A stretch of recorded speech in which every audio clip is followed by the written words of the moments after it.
দাদা, এতদিন সাধারণ ভোটার হিসেবে এসে ভোট দিয়েছেন, আজকে প্রার্থী হিসেবে নিজের গণতান্ত্রিক অধিকার প্রয়োগ করলেন, কি অনুভূতি হচ্ছে?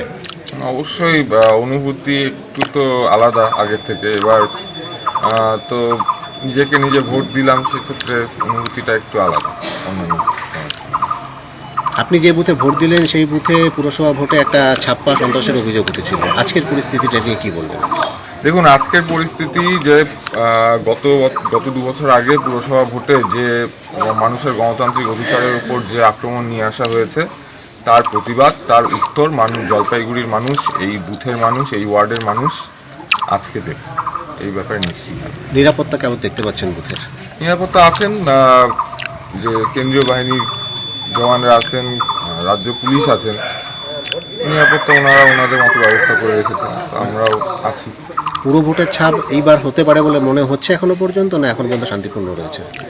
এখনো পর্যন্ত তো শান্তিপূর্ণ রয়েছে, আধা ঘন্টা হয়নি এখন। তো দেখা যাক, আশা করি যে তার পুনরাবৃত্তি যদি হয়, মানুষ এবার উঠে দাঁড়াবে।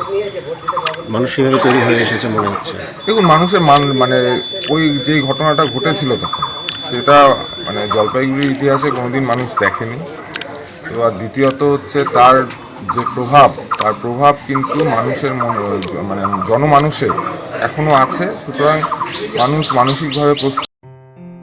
আসন্ন লোকসভা নির্বাচনে রাজ্যের প্রতিটি প্রান্তে বামফ্রন্ট প্রার্থীদের জয়ী করুন।